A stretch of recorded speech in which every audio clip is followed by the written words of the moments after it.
Hello, welcome to Lazada Insider, featuring knowledge that makes a difference. We share trusted insights, forward-looking perspectives, and exclusive expert interviews to keep you ahead of the curve. Hello, everyone. Welcome to Lazada Insider Earth Day Special Series. Every Monday from 18th of April to 16th of May, we bring you insights to inspire you to achieve higher business growth with less environmental impacts. I'm your host, Katrina, Senior Manager from Lazada Group Strategy. Well, in recent years, plastic packaging waste has gotten growing awareness as one of the key environmental problems. With higher awareness, there are also more confusions on plastic packaging and the ways to reduce their impacts. So today on Lazada Insider, we're going to take some common beliefs on plastic packaging to two very honored guests from South Pole to help us bust the myths and learn the facts. Joining us today are Irene, Senior Managing Consultant on Plastic, and Suya, Associate Consultant on Plastic, both from South Pole. Irene has dedicated her career to working with public and private sectors to create national strategies for plastic waste management. And Suya also comes with years of experience in managing numerous plastic waste management projects in Southeast Asia. Shall we start our chat with letting our audience know more about you and more about South Pole? Maybe we start with Irene first.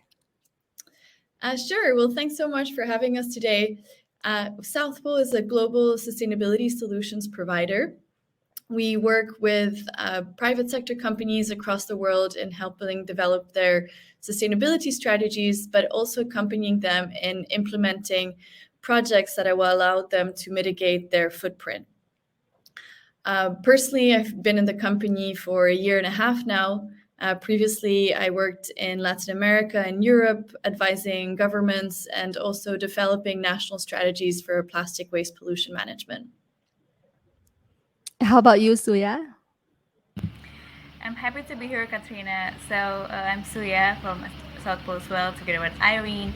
I'm heavily involved in the waste management, especially Indonesia and Southeast Asia, together with all the stakeholders across the value chains to do the waste reduction program and initiative.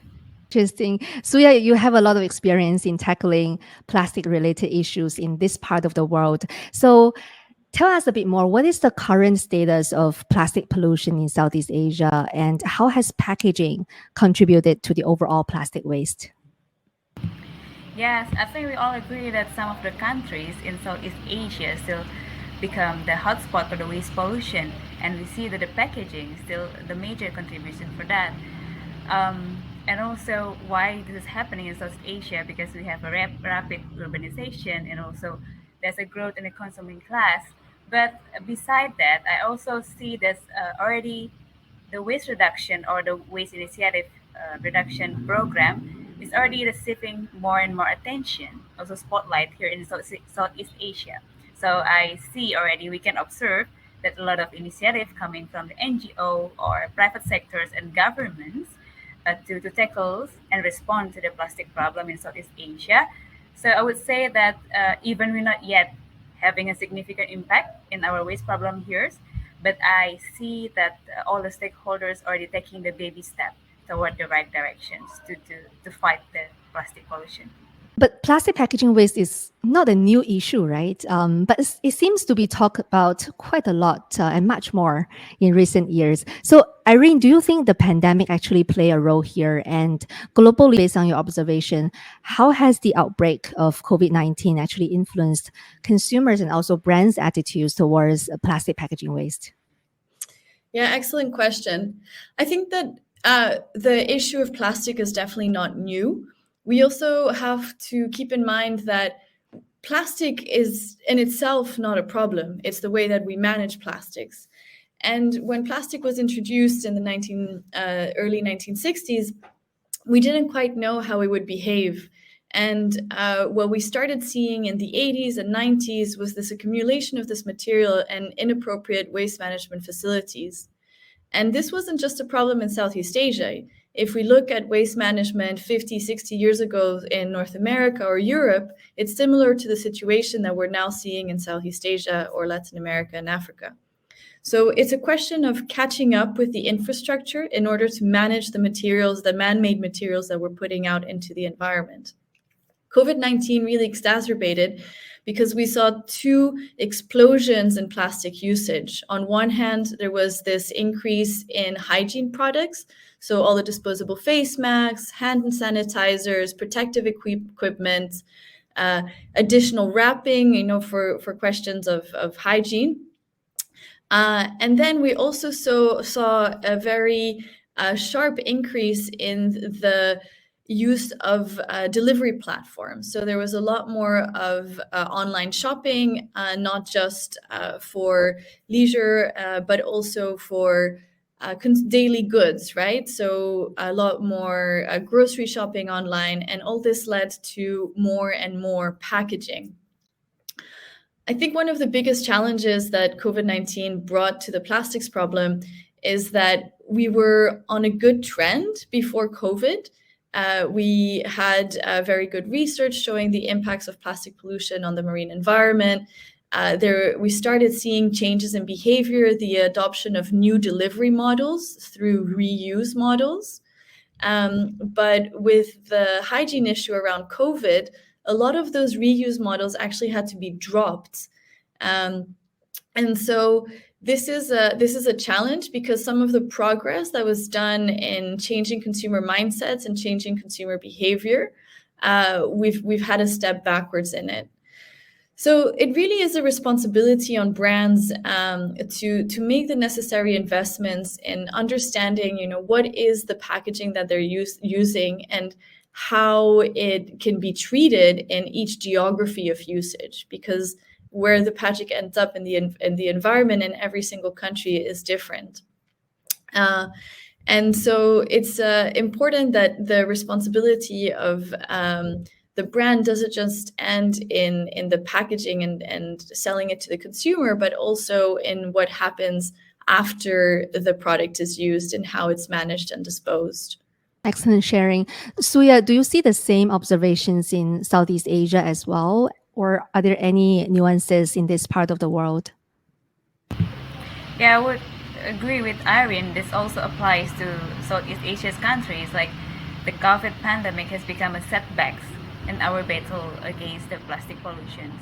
So, for example, like many initiatives, many programs has to be put on hold or stopped for a while because of COVID restriction.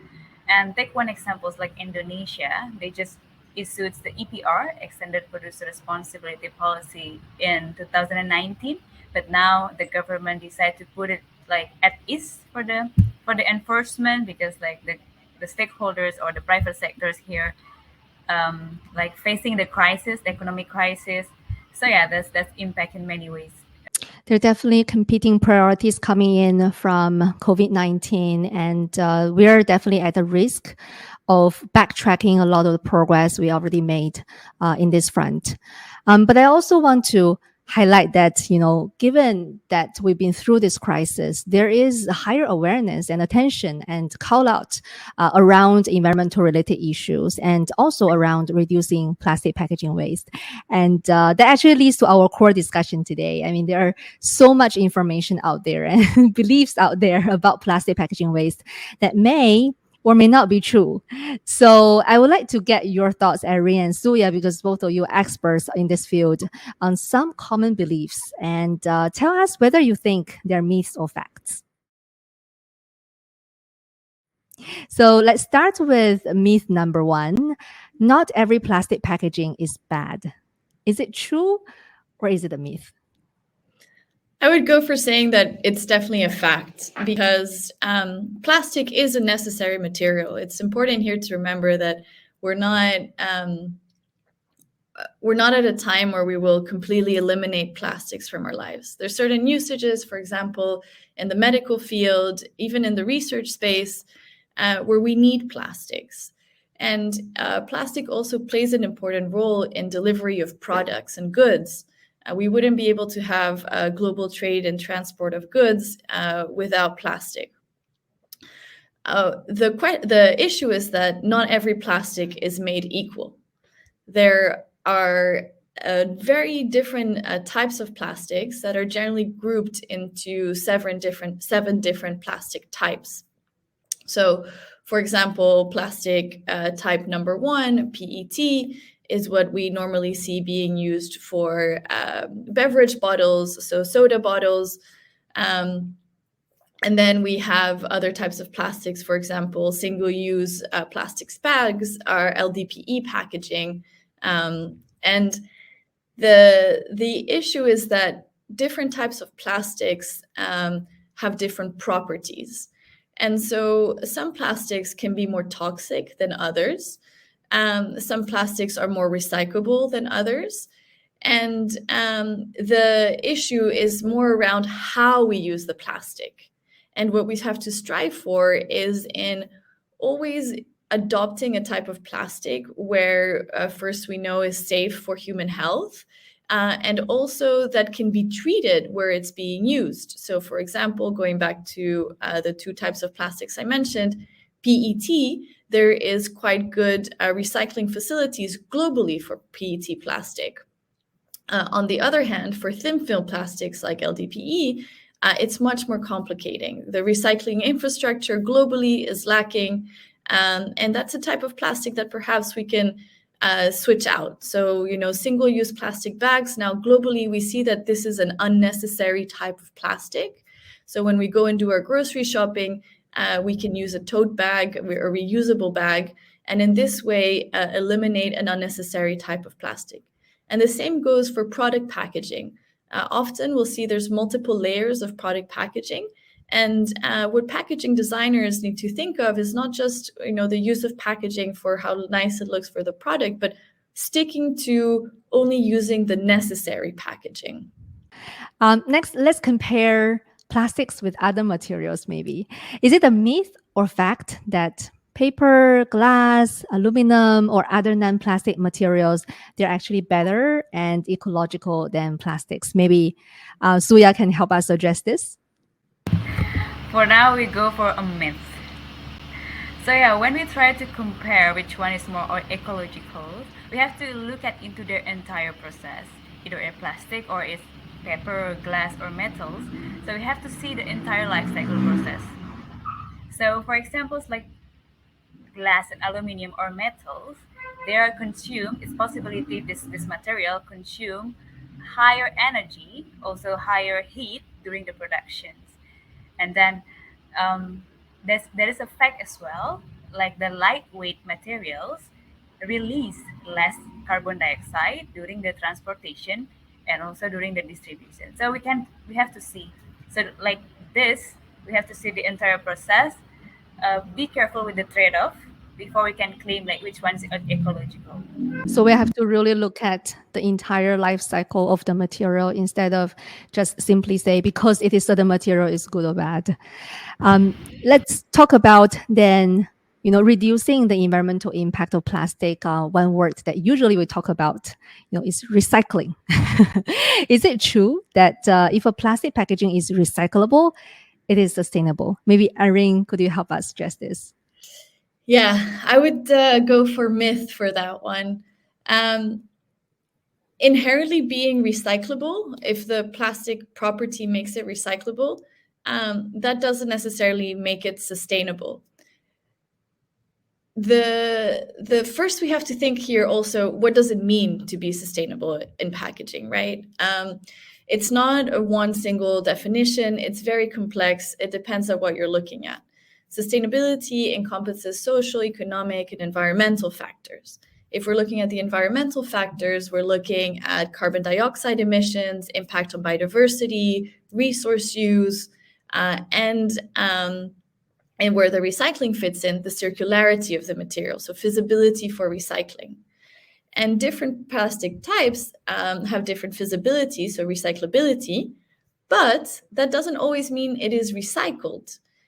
And here what I would also like to highlight is that what we should strive for is opting for plastics that in the market where they're being sold, there are recycling facilities, and equally designing product packaging that uses recycled content, because there's no use in recycling if that product from the recycling process is not going to be used in a new manufacturing process. We need to create that circularity of also generating the demand for the recycled material.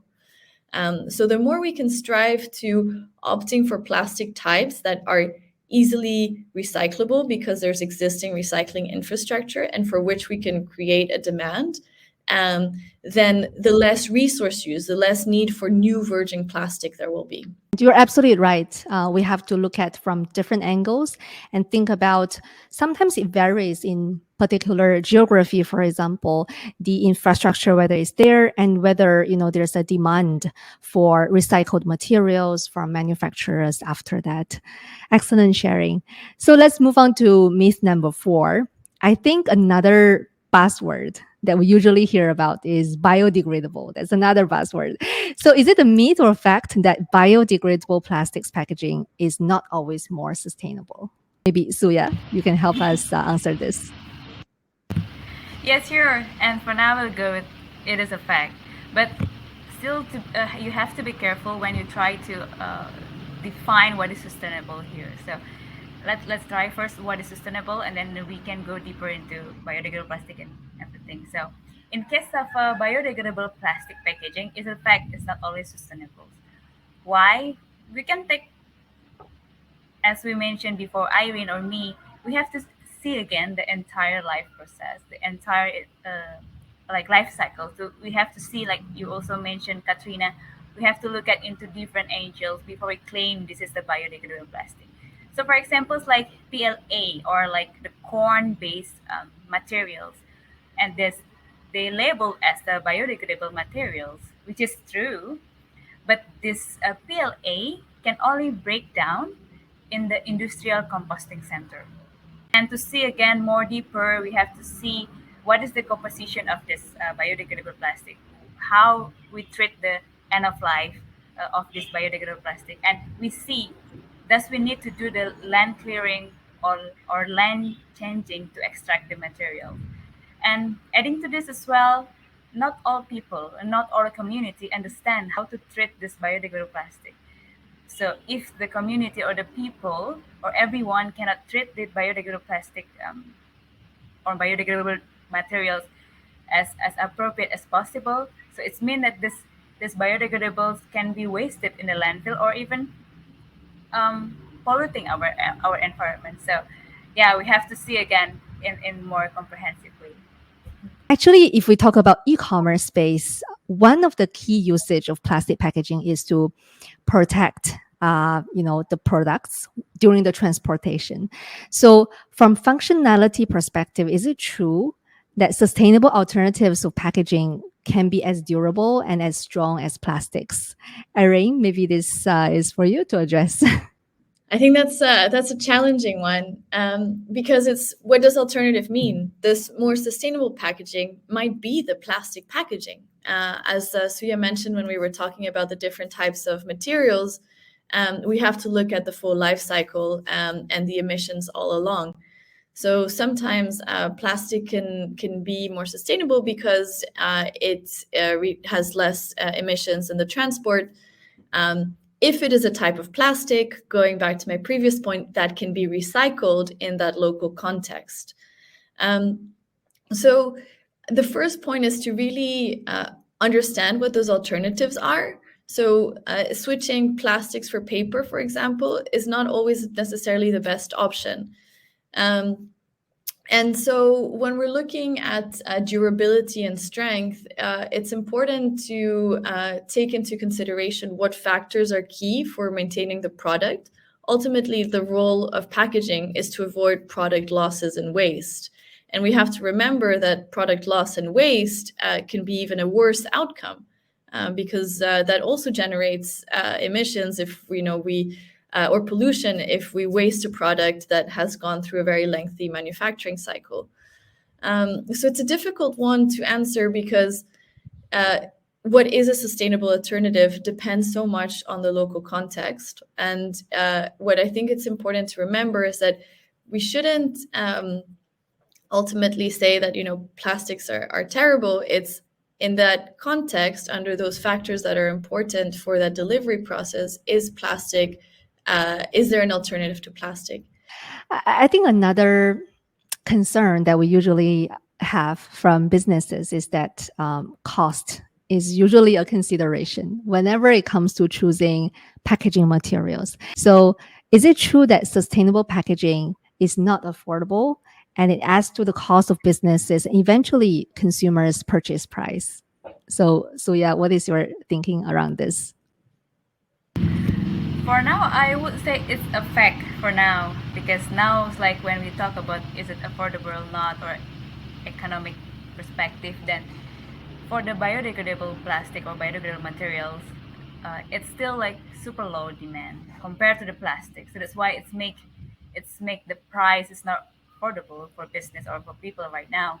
So what we can do is, first, to make the price drop, then we have to increase the demand, and also adding like the plastic production, for examples, is depend on the oil price. So it could be also a reason why we can switch into biodegradable or increase the demand.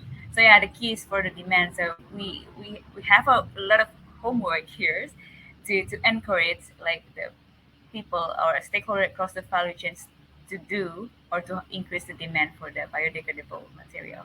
That governments also have a big role to play, because they can incentivize the development of certain alternatives. And so this is why it's so, in this issue, multi-stakeholder collaboration is so important, because it's necessary that there is an alignment as to supporting collectively a solution to the problem. And I also feel that consumers can play a key role here as well, because the demand will be ultimately coming from consumers. And if they demand for certain packaging materials to be used by the brands, and there's a strong need for that, there's that volume and economy of scale there, it will certainly bring the cost down, pushing the pressure all the way to the very start of the supply chain. All right, last belief of the day. Is it a myth or fact that reusable plastics are always better than single-use ones? Yeah, that's a that's a good one. Well, I would I would go for it's a fact, with the caveat that it all depends on how many times a reusable product is used. So a very concrete example about this is, I live in the Netherlands. Here we replaced thin film plastic bags. They became banned. And so if you forget to bring your own bag now at the supermarket, you can buy a reusable plastic bag, which is made from a much thicker type of plastic. It's more durable. But that reusable plastic bag is only a better alternative if you reuse it. If it's only used once, and then used the same way that we used to use single-use plastic bags, then the footprint is actually a lot higher because it required more materials. It's a different type of plastic. So it's with reusable products, what's important is that there is a minimum times of use before the reusable alternative has a lower environmental footprint. So when we adopt reusable models, it's important that they're reused. If the reusable alternative is used as a single-use product, then the impact can be higher. Thank you for sharing a lot of the information here. I think learning the right information is only the first step, and actioning on it is where real impacts could happen. So, Suya, based on your experience working in Southeast Asia and working with Southeast Asia businesses, what are the typical key challenges for companies to switch to more sustainable solution in packaging? Yeah, they're always a challenge for company in Southeast Asia, particularly, to switch into more sustainable practice. So the case here in Southeast Asia, some of them are like the demand, for example, for the low value plastic is still high, like sachet or single use plastic. So I think from the business perspective, it's difficult for the businesses to switch into sustainable alternative when the high is still when the demand is still high. And then also it's like the switch is also required the collaboration across the value chains. when like the business already have tried to make initiative or programs to switch into more biodegradable or sustainable practice, and the rest stakeholders across the value chain sometimes cannot understand their role. So it's a challenge as well to make the whole system run very very well or as planned in this switch. And other examples, well, and most I found in Southeast Asia, is that particularly for a multinational company where the packaging design or packaging production is happening in their headquarters. So when they bring this packaging into the local government, national government, they don't have any recycling technology available to treat this waste, to treat this type of packaging. So that's a challenge as well, to treat the packaging into the right directions, because there's a lack of technology available in the local level. And then in Southeast Asia, as you may aware as well, we have a low collection rate, poor waste management system. So when the business would like to try to have a, for example, taking back mechanism, they want to get back their material back. They want to bring back their material to have a recycled content, for example, or they want to use it for the next production of packaging. They cannot do that because the collection rate is super low, and most of their packaging going to the environment. So it's a challenge as well. But here's the government can take action. So for example, like Irene also mentioned at the beginning, we can incentivize eco design, for example, for the business. And the national at the national level, we need to have a very clear like packaging design standard that meet with what is available in the local level, the recycling technology or the waste management system. So the business has to be look at into that, use that as a guidance to design a new product or new packaging to their market share. I can see that government support plays a key role here in Southeast Asia to bring this to the next level. And Irene, you have been working with organizations across the globe. So looking forward, what do you think will be actually the key drivers for higher adoption of more sustainable solutions in packaging, especially among businesses? Yeah, I think we're at a very interesting point in time. Also, just last week at the United Nations Environmental Assembly, member states agreed to start developing a treaty for addressing plastic pollution. So that will be interesting to see at the international governance level what type of propositions are put forward, because that will translate to national level policies. And one of the biggest things that's needed is this, like Suya was mentioning, this government level action, not just on the waste management front. So in installing the necessary infrastructure for waste management across the world, that's still highly lacking in many economies. But also in having a stricter guidance on the types of materials that can be put out to the market. So that is also something that can generate the right incentives to get the right value chains going. And so that's on the public sector front, and we're seeing there's a lot of momentum. There will be a lot of change globally. We see that there's more extended producer responsibility legislations being adopted. So all of this will have an impact. But then, like we also, like you were mentioning before, Katrina, the importance of consumers. Legislative process, national level processes are slow. They take time. And as consumers, we really have the possibility of generating the right pressure for things to move faster. Brands, the private sector can move a lot faster. So if consumers show that they're willing maybe to pay that little bit extra or are really concerned and wants to have the more sustainable product, every time we buy something, we're essentially voting for a system. So we can choose we can choose what we purchase, and hence influence what the product design and the product packaging behind that product looks like. I really like what you mentioned around every purchase decision is actually a vote for more sustainable options from consumers. Very good chat today.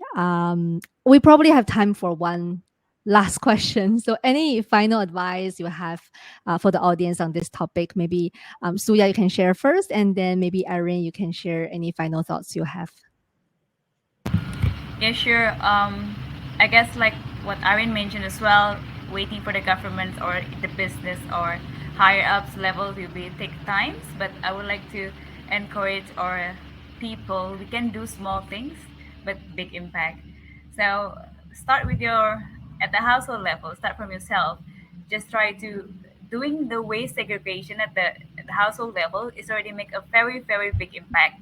So your actions really mean a lot, so we can start from that. And also be aware when you already like separate your waste, be aware of the aggregators or waste bank. Here in Southeast Asia, we're familiar with the waste bank and also recycling industries around your neighborhood. Usually because there's surface like waste management surface that have one truck with the mixed waste. So then we feeling like we don't need to separate because we also don't know where to distribute or transport the separated waste. So be aware with the destination with the recycling industries or aggregators around you. And like what we mentioned here, also be mindful or conscious consumer. For example, like in the marketplace, I saw also a study where there's a very high return package because wrong size or a bad quality or something like that. So we can start try to reuse the box, or not only for the consumer side but also from the shopping side, from the shop side, so they can reuse it again, not making new or not putting a new box, for example, to bring the return tickets. So yeah, just try to small things. Your small thing can create a big impact. Yeah, that's a hard one to follow because I really do agree with Suya the importance of going beyond what's easy. So it's easy to just stick to what's there, but like Suya mentioned, identifying that local recycler that can come by or that you can bring your recyclables to is such a big step, and that makes a big difference. But I think, yeah, I would emphasize the awareness portion. So like participating in this chat today has been so great. I hope like the listeners really kind of step away with some insights, because we have to remember that all of us as consumers, we also play different roles in society. So what you start adopting in your house, you can then also translate to your place of work. If you start becoming more conscious as a consumer at an individual level, you also carry that into your professional life. And in all professions, in all careers, there's a possibility of implementing more sustainable practices. So we really need to start with ourselves by reading, getting different sources of information, and getting involved in your local communities. And getting involved either by supporting a local recycling association, get involved by going to a local cleanup campaign. There's I know in Southeast Asia there's more and more initiatives popping up at the community level, and that's very important to get involved with, and one of the best ways to learn. Very well said. Thank you so much, Irene and Suya. Thank you for joining us, and thank you for sharing the knowledge, the right knowledge with our audience here. It's very enriching discussion. I learned a lot personally. I believe our audience is also learning quite a lot from the discussion. Thank you so much for sharing your knowledge with us again. Thank you both. This is Lazada Insider. We hope you enjoyed this episode. Make sure you click follow and subscribe so you don't miss our latest insights and expert interviews. Thanks again for joining us. Until next time, take care.